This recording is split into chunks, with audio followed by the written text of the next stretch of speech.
जय शिव शंकर। हर किसी के मन में ये सवाल ज़रूर है कि केदारनाथ मंदिर को किसने और किस मकसद से बनाया। सबसे चौंकाने वाली बात यह है कि केदारनाथ धाम का शिवलिंग बाकी शिवलिंगों से इतना अलग है। इसके पीछे कौन सा रहस्य छिपा है। हजारों साल पहले जब विज्ञान की आज की तरह तरक्की नहीं हुई थी, तब उस दौरान के लोगों ने मंदिर को बनाने के लिए इंटरलॉकिंग जैसी आधुनिक टेक्नोलॉजी को कैसे जानते थे। और सबसे हैरान करने वाली बात यह है कि बिना किसी नुकसान के 400 साल तक ये मंदिर बर्फ़ में कैसे दबा रहा। इसके पीछे की कहानी क्या है।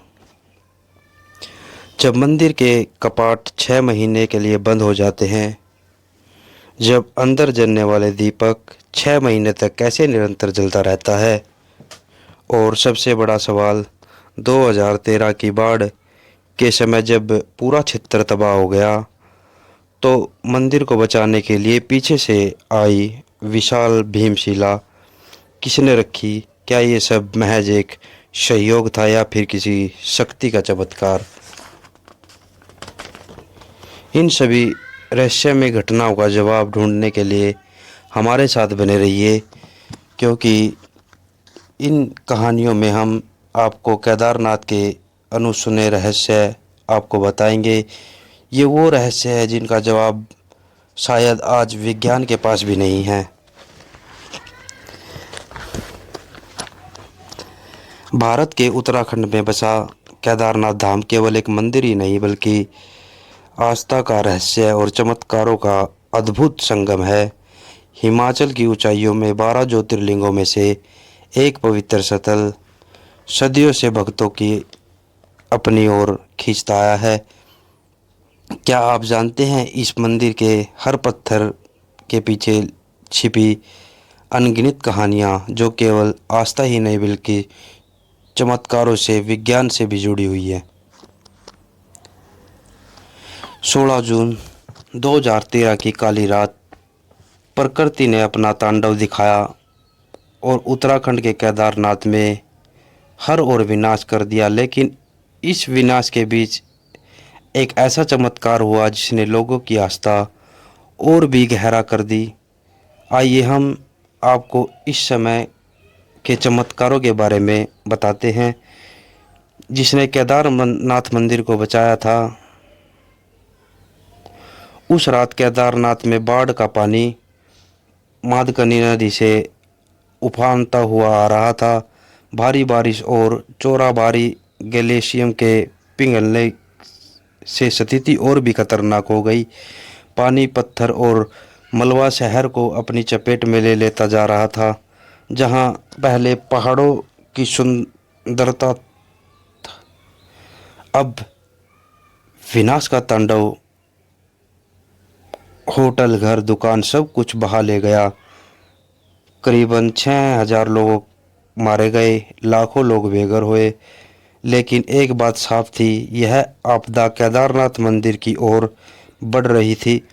क्या ये भगवान शिव की पवित्र धाम को तबाह करने वाली।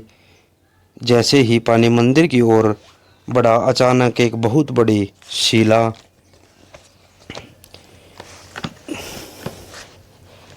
जिसे अब भीम शिला कहा जाता है, पानी के बहाव के साथ बहती हुई मंदिर के पीछे आकर रुक गई। वह पत्थर मंदिर के करीब 50 फीट पीछे रुक गया और बड़ा बाढ़ के पानी को दो हिस्सों में बांट दिया। उस क्षण मानो कि भगवान शिव की कृपा से ने मंदिर को तबाही से बचा लिया। बाढ़ का सारा पानी भीम शिला से टकराकर मंदिर के दोनों ओर से बह गया। आसपास के सभी ढांचे बह गए, लेकिन मंदिर, शिव का यही पवित्र धाम चमत्कारी रूप से बचा रहा। यह सिर्फ एक घटना ही नहीं, यह शिव के प्रति भक्तों की आस्था का जीवन प्राण बन गया। इस विशाल शिला को स्थानीय लोगों ने भीमशिला के नाम से जानते हैं। महाभारत के वीर योद्धा भीम के नाम पर रखी गई शिला केदारनाथ धाम का प्रतीक बन चुकी है। इसका नाम भीमशिला क्यों रखा गया, पांडवों का केदारनाथ से क्या संबंध था, वो हम सब आगे बात करेंगे। लोगों का मानना है कि यह भगवान शिव की कृपा और महाभारत के भीम के शक्ति का प्रतीक है। आज भी भगत इस शिला को पूजा करते हैं। इस मंदिर के दर्शन का विभिन्न अंग मानते हैं। वैज्ञानिक भी इस घटना से हैरान रह गए। यह शिला 20 से 25 फीट लंबा, 10 से 15 फीट चौड़ा, इसका वजन लगभग 1000 मीट्रिक टन का माना जाता है। यह शिला मंदिर से टकराती तो मंदिर को पूरी तरह नष्ट कर देती। उस दौरान मंदिर में 300 लोग ने शरण ली हुई थी। शिला की वजह से उन सब की जान बच गई। अब सबके मन में यह सवाल जरूर आता है कि 2013 की खतरनाक जल तांडव के बीच केदारनाथ मंदिर आज भी कैसे सुरक्षित खड़ा है। इसका जवाब छुपा है तकनीकी से। मंदिर के भारी पत्थरों को बिना गड़े व सिमट के कैसे जोड़ा गया। ये वो एक दूसरे की पूरी तरह फिट हैं। हजारों साल पहले जब तकनीकी व आधुनिक उपकरणों का कोई नामो निशान भी नहीं था, जब से मंदिर को भारी पत्थरों से बनाया गया, लेकिन इन पत्थरों का जोड़ने के लिए किसी गारा व सीमेंट का इस्तेमाल नहीं हुआ। प्राचीन भारतीय कारीगरों ने पत्थरों को इस प्रकार तराशा कि वो एक दूसरे में फिट हो जाते हैं। इस तकनीकी ने मंदिर को प्राकृतिक आपदा से बचाया है। मंदिर का निर्माण। केदारनाथ मंदिर का निर्माण अधिक रहस्य है और प्राचीन माना जाता है। इसमें हम 3 कथाओं पर बात करेंगे, जिनमें सबसे प्रसिद्ध कथा महाभारत की है। तो आइए जानते हैं इस मंदिर के निर्माण के बारे में। धार्मिक ग्रंथों में महाभारत से के युद्ध से विजय प्राप्त करने के बाद युधिष्ठिर का हस्तिनापुर का राजा घोषित कर दिया गया। लगभग 4 दशक तक उन्होंने हस्तिनापुर पर राज किया। एक दिन पांडव श्री कृष्ण के पास बैठकर बातचीत कर रहे थे कि युद्ध तो हमने जीत गए, मगर कृष्ण, हमने अपने सगे संबंधी गुरुजनों की हत्या की है। हम पाप के भागी हैं, हमारा पाप कैसे दूर होगा।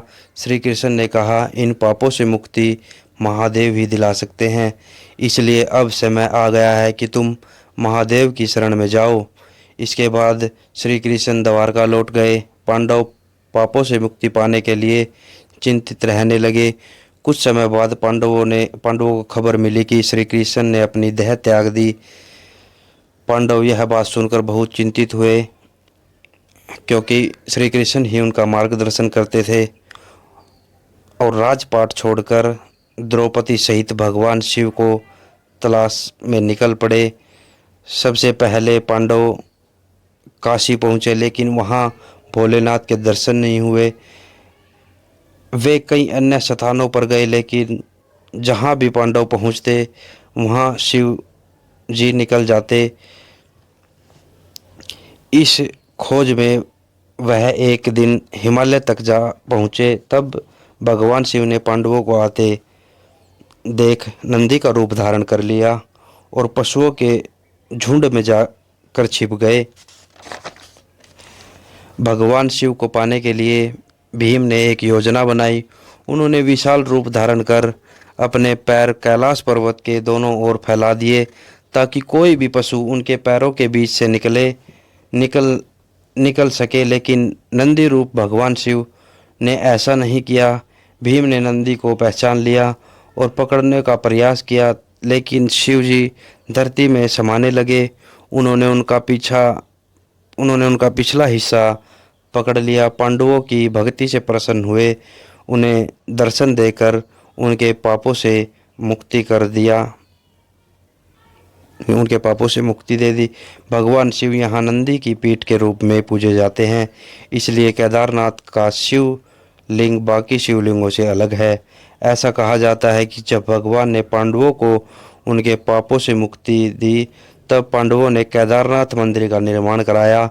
यह भी कहा जाता है कि भगवान शिव का शरीर पृथ्वी के अलग अलग हिस्सों में प्रकट हुआ, जिससे पंच केदार की उत्पत्ति हुई।